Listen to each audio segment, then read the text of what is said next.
پانچ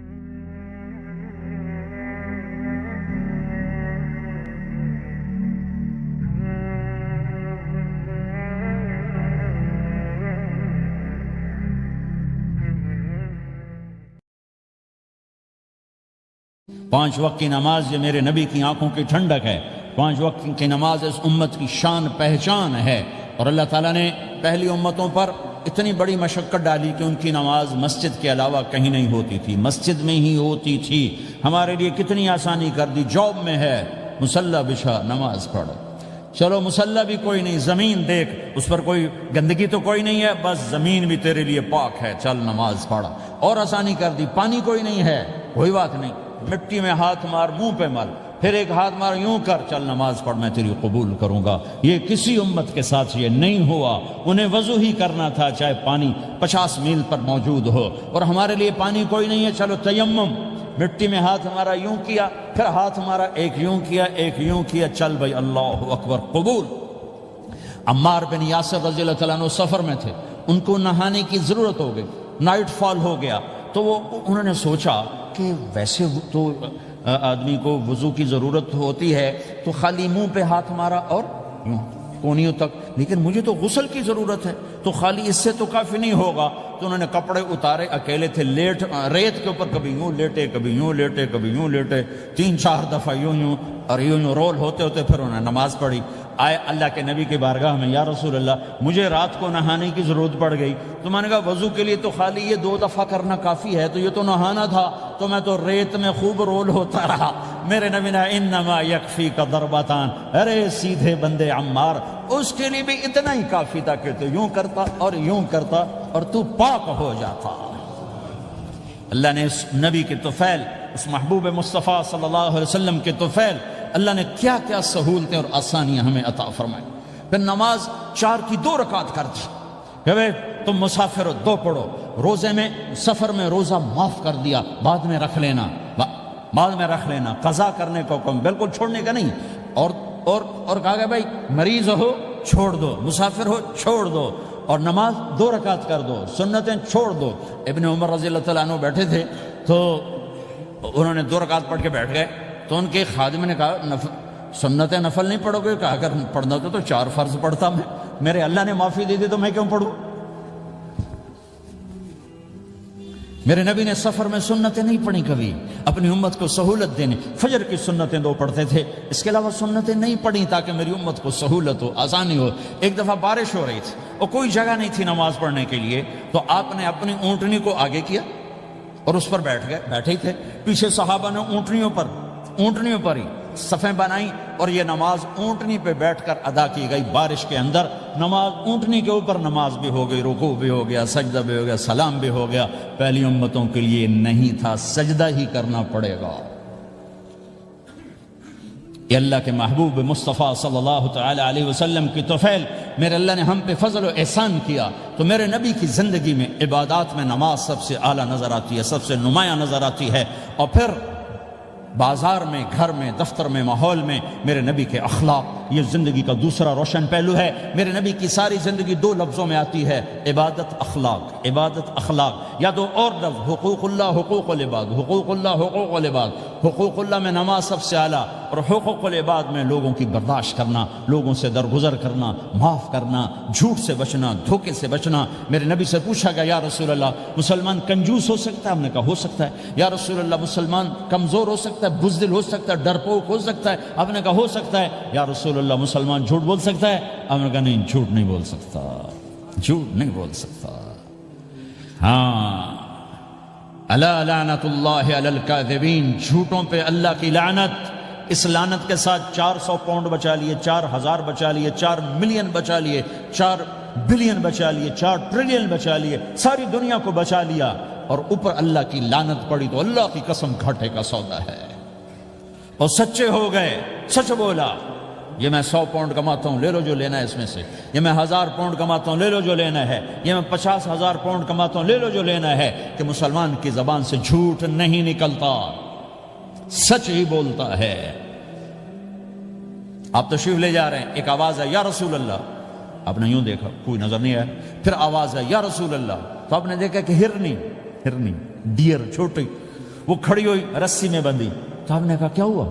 کہا جی آپ کا صحابی مجھے پکڑ کے لایا ہے, میرے چھوٹے چھوٹے بچے بھوک سے رو رہے ہوں گے, آپ مجھے چھوڑ دیں, میں بچوں کو دودھ پلا کے واپس آ جاتا, مجھے پتا ہے میرے اللہ کی تقدیر میرے بارے میں کیا ہے. تو آپ نے کہا اگر تو واپس نہ آئی تو پھر؟ تو اس نے کہا مجھے اللہ جہنم میں ڈال دے. آپ نے اس کی رسی کھول دی, خود وہیں بیٹھ گئے. اس نے دوڑ لگائی اور پہاڑوں میں گم ہو گئے. تھوڑی دیر کے بعد وہ دوڑتی ہوئی آئی اور آ کے سر یا رسول اللہ میں حاضر ہو جاؤں. تو آپ نے اس کو باندھ کے وہیں آپ بیٹھ گئے, گئے نہیں. دیر کے بعد وہ صحابی آئے جنہوں نے اس کو شکار کیا تھا, پکڑا تھا. تو کہنے لگے, ان کا یا رسول اللہ آپ یہاں کیسے؟ کہ میں ایک درخواست لے کر آیا ہوں. کہ کیا؟ کہ یہ ہرنی مجھے ہدیہ کر دو. کہ یا رسول اللہ سب کچھ آپ کا ہے, کہ بس یہ ہدیہ کر دو. یا رسول اللہ حاضر. تو آپ نے اس کو لے کر رسی اس کی گردن سے نکالی کہ جا بچی اپنے بچوں کے پاس جا کے خوشی منا. سچ نجات دیتا ہے اور جھوٹ ہلاک کرتا ہے. ایک ہرنی جان کی بازی کھیل گئی سچ بولنے کے لیے. تم چند پونڈوں پہ جھوٹ بولتے ہو, ایمان کو برباد کر کے رکھ دیتے ہو. مسلمان جھوٹ نہیں بولتا, مسلمان دھوکہ نہیں دیتا, مسلمان کی زبان سے سخت بول نہیں نکلتا, کسی کو بے عزت نہیں کرتا, کسی کو کی بے اکرامی نہیں کرتا, کسی کا دل نہیں توڑتا, کسی کو ذلیل نہیں کرتا, خود سہتا ہے, اوروں کو خوشیاں دیتا ہے, خود دکھ سہتا ہے, اوروں کو راحت دیتا ہے, خود تکلیف سہتا ہے. یہ میرے نبی کے اخلاق ہیں, یہ میرے نبی کی زندگی ہے, اور یہ اسلام کا سب سے بڑا چیپٹر ہے اور سب سے مشکل چیپٹر ہے. جب میرے نبی نے لمبی نمازیں پڑھی تو اللہ نے روک دیا کہ میرے حبیب ما انزلنا علیک القرآن لتشقى, اتنی لمبی نماز نہ پڑھ کے تو تھک جائے. میرے نبی نے تبلیغ میں زور دکھایا تو اللہ نے روک دیا, فلتذهب نفسك علیہم حسرات. میرے نبی اتنا غم نہ کر کے آپ خود ہی آہیں بھرتے بھرتے آپ مر جائیں. میرے نبی نے مال سارا خرچ کیا, اللہ نے اس سے بھی روک دیا. ولا تبسطها كل البسط فتقعد ملوما محسورا. اتنا خرچ نہ کریں کہ آپ خود پھر دکھی ہو کے بیٹھ جائیں. خرچ کرنا بہت بڑا عمل, تبلیغ سب سے سارے عملوں کا سردار عمل. تبلیغ سے بڑا کوئی کام ہوتا تو اللہ نبیوں کو دیتا. اگر تبلیغ سے بڑھ کر کوئی کام ہوتا تو اللہ نبیوں کو دیتا. گشت سے بڑھ کر کوئی محنت ہوتی تو اللہ نبیوں کو دیتا. 950 سال نوح علیہ السلام گشتی کر رہے ہیں. اور اللہ کی مان لو. اتنا عظیم عمل کا میرے نبی درمیانہ. نماز سب سے بڑی عبادت, میرے نبی درمیانہ کام. لیکن جب میرے نبی نے اخلاق اچھے کیے, دشمن کو معاف کرنا.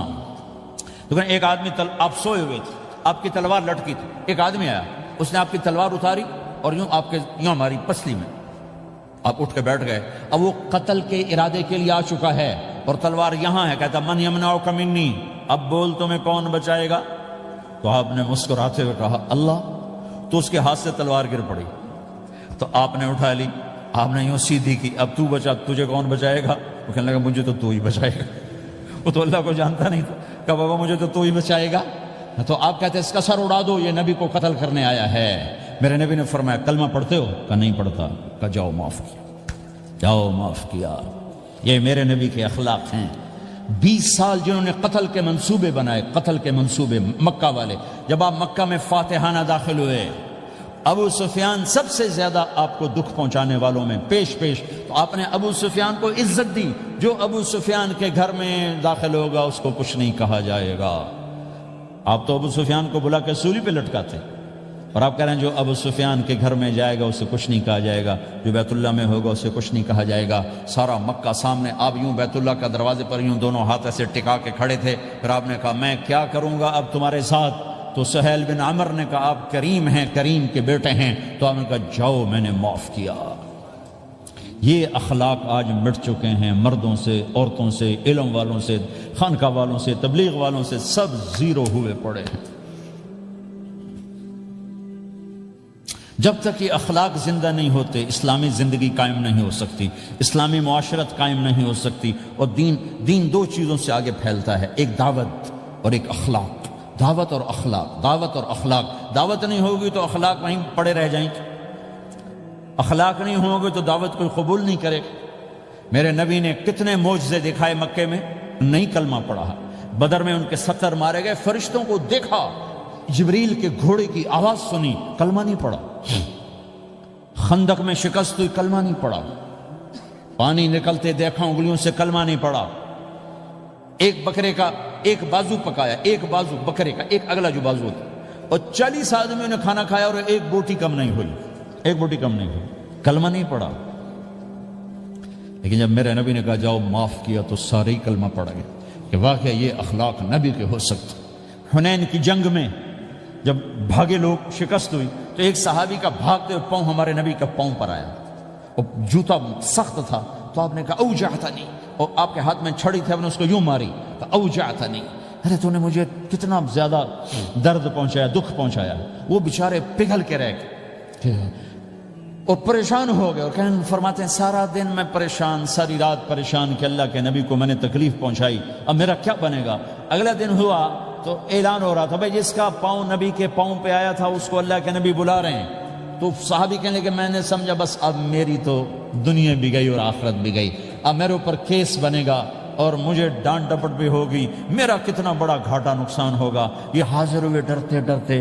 تو آپ نے فرمایا میرے بھائی کل میں نے تمہیں چھڑی ماری تھی، وہ مجھے معاف کر دینا، اور یہ 80 اونٹ تمہیں ہدیہ دیتا ہوں، 80 کیملز یعنی 80 پراڈو، 80 رینج روور کا یہ میری طرف سے تمہیں ہدیہ ہے.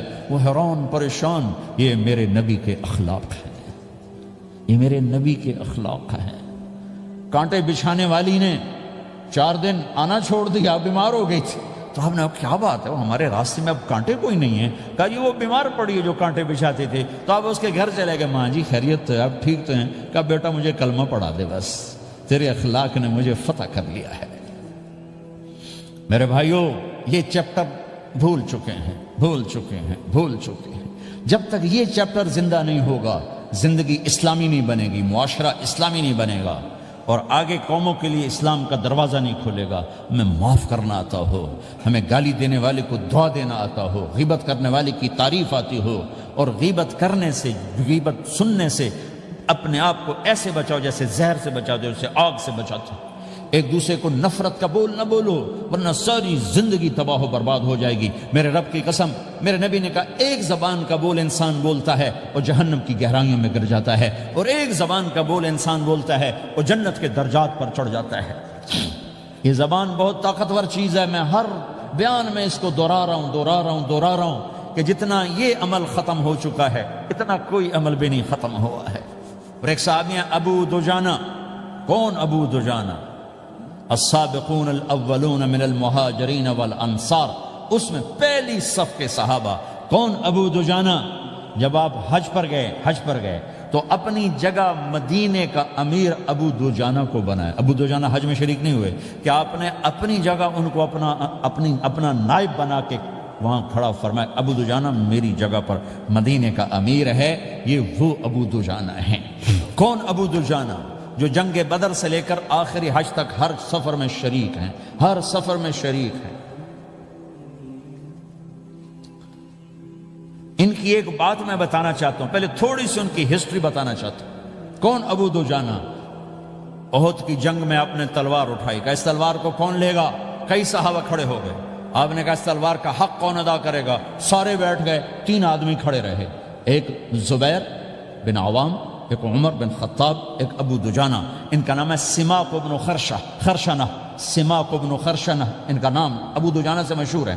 تو آپ نے تلوار نہ عمر کو دی، نہ زبیر کو دی، ابو دجانہ کو دی. تو عمر رضی اللہ عنہ نے تو محسوس نہیں کیا، حضرت زبیر نے محسوس کیا کہ اس کو کیوں دی، مجھے کیوں نہیں دی؟ میں مہاجرین میں سے ہوں، میں پھوپھی کا بیٹا ہوں، میں اس سے دلیری میں کم نہیں ہوں. بلکہ حضرت زبیر کی دلیری کی تو دھک تھی، جدھر سلوار چلتی تھی کاٹتی چلی جاتی تھی. کہنے لگا میں دیکھوں گا یہ کیا کرتا ہے. تو ابو دجانہ کے پیچھے پیچھے زبیر ہو لیے. تو ابو دجانہ نے جو حملہ کیا تو 3000 کا لشکر تھا، اس کو چیر کے پار نکل کے، پورے لشکر کو کاٹ کے پار نکل کے. اور آگے عورتیں کھڑی تھیں جو مکے کے لشکر کو تیار کر رہی تھیں. نحن بنات طارق نمشی علی النمارق مشی القتل بوارق المسک فی المخالق المسک فی المفارق والدر فی المخالق ان تقبلوا نعانق وتدبروا نفارق فراق غیر وامق. یہ گانا گا رہی تھیں اور ان کو تیار کر رہی تھیں. تو جب ابو دجانہ کی تلوار نظر آئی تو سب بھاگی. ہندا پکڑی گئی تو آپ نے یوں اپنی تلوار ہندا کے سر پر رکھی، انہوں نے چیخ ماری، تلوار ہٹا لی. تو زبیر پیچھے پیچھے کہ کیا کیا ہے؟ جنگ میں اگر کوئی عورت حصہ لے اسے مارنا جائز ہے، ویسے جائز نہیں ہے، عورت کو، بچے کو، بوڑھے کو ہاتھ لگانا جائز نہیں ہے۔ تو انہوں نے کہا تلوار کیوں نہیں چلائی؟ کہا میرے محبوب کی تلوار ہے، عورت کے خون سے رنگین کر کے اس کی شان نہیں گھٹانا چاہتا، یہ میرے نبی کی تلوار۔ پھر واپس ہوئے، پھر اٹیک کیا اور پھر مجمع کو چیر دیا۔ سامنے ایک آدمی آ رہا تھا ہاتھی کی طرح، اتنا لمبا موٹا تازہ۔ تو زبیر کہنے لگے میرے جی میں آیا کبھی اس کی ٹکر ہونا پھر میں دیکھوں ابو دجانہ کیا چیز ہے۔ تو اللہ کا کرنا ایسا ہوا ابو دجانہ دونوں آمنے سامنے ہو گئے۔ تو وہ ایسے شاہ سوار تھے کہ دونوں طرف کے لشکر ذرا تھم گئے اور وہ دونوں بھڑ گئے۔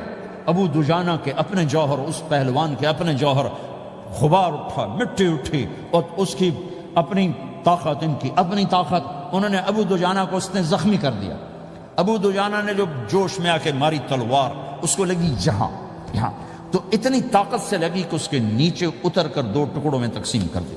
یوں ماری تو ایک حصہ ادھر، ایک حصہ، پھر یوں دیکھا اور اپنے چہرے سے لوہے کی ٹوپی اتاری، اما ترا انا ابو دجانہ، کیا دیکھ رہے ہو؟ میں ہوں ابو دجانہ، تلوار صحیح لی ہے میں نے، غلط نہیں لی، یہ ابو دجانہ ہیں۔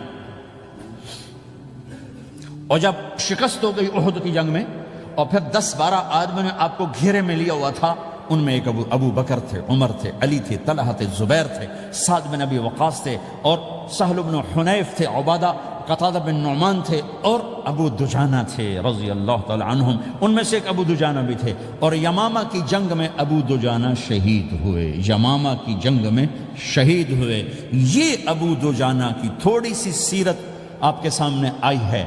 اس کے بعد اب آپ ان کے قول کو سنو تاکہ اس کا وزن آپ کے سامنے آئے۔ یہ بدر کے شریک ہیں، اللہ کے نبی نے کہا بدر کا صحابی جو مرضی کرے بخشا گیا۔ یہ صلح حدیبیہ کے شریک ہیں، اللہ نے قرآن میں کہا لقد رضی اللہ، میں ان سے راضی ہو گیا۔ یہ صحابی ہیں، اللہ نے کہا کلا وعد اللہ الحسنی، اے میرا نبی تیرے ہر صحابی کے لیے جنت کا وعدہ ہے۔ اور اب یہ کیا کہتے ہیں؟ یہ کیا کہتے ہیں؟ لوگو ان ارجع عملی عند، لوگو میرے پاس، ابو دجانہ میرے پاس بخشش کا سب سے بڑا عمل جانتے ہو کیا ہے؟ بدر نہیں، احد نہیں، حدیبیہ نہیں، خندق نہیں، خیبر نہیں، فتح مکہ نہیں، آخری حج نہیں۔ کیا ہے؟ کیا ہے؟ لوگو ان ارجع عملی عندی، میرے پاس آخرت میں بخشش کا سب سے بڑا عمل بس ایک ہے کہ ما آذیت احدا بلسانی، میں نے اپنی زبان سے کبھی کسی کو دکھ نہیں پہنچایا۔ ولا اجد فی قلبی غلا لاحد، اور میرے دل میں کسی کے لیے بغض کوئی نہیں ہے، بس یہ میری بخشش کا عمل ہے۔ تو بھائیو، نبی کے اخلاق میں 2 چیزیں لے لو، ایک زبان سے کسی کو دکھ نہ دو، ایک دل میں کسی کا بغض نہ رکھو۔ اللہ کی قسم بغیر حساب کتاب کے جنت میں جاؤ گے۔ بڑے بڑے جنید بغدادی اور بڑے بڑے معرفت والے تمہیں دیکھتے رہ جائیں گے، تمہاری رفتار اتنی تیز ہوگی کہ تمہیں وہی پکڑ سکے گا جس کا یہ 2 عمل تم سے زیادہ اچھا ہوگا۔ جس روڈ پہ رش ہوتا آپ وہاں سے گاڑی ہٹا لیتے ہو، ادھر نہیں جانا، ادھر رش ہے، وہ سائن وغیرہ آپ کو آ جاتے ہیں کہ ادھر بلاک ہے، ادھر نہیں جانا، ادھر جانا ہے۔ تو جہاں روڈ پہ رش ہوتا ہے تو قیمتی سے قیمتی گاڑی کی رفتار بھی آہستہ ہو جاتی ہے، اور جہاں روڈ خالی ہوتا ہے تو پرانی گاڑی بھی بھاگے جا رہی ہوتی ہے۔ ہمارے یہاں پرانی گاڑی ہوتی ہے نا، پرانی بسوں کے پیچھے لکھا ہوتا ہے نہ انجن کی خوبی نہ ڈرائیور کا کمال، خدا کے سہارے چلی جا رہی ہے۔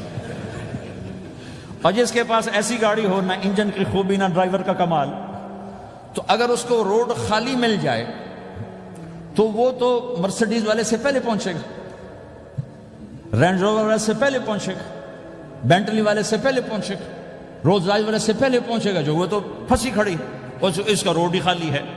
تو میرے بھائیو، یہ میں ایک مثال دیتا ہوں، عبادات کی روڈ پہ بہت رش ہے، نمازی بے شمار ہیں، روزے دار بے شمار ہیں، عمرے والے بے شمار ہیں، حج والے بے شمار ہیں، اور تہجد گزار بے شمار ہیں، علماء بے شمار ہیں، حافظ بے شمار ہیں، ذکر والے بے شمار ہیں، بہت رش ہے، تبلیغ والے بے شمار ہیں، لیکن جو اخلاق والا روڈ ہے نا، یہ خالی پڑا ہے۔ اس پہ موٹر زوکی پہ چڑھ کے آ جاؤ تو سب سے آگے نکل جاؤ، سائیکل پہ چڑھ کے آ جاؤ تو سب سے آگے نکل جاؤ، کہ روڈ ہی خالی ہے، اخلاق کا روڈ خالی ہے۔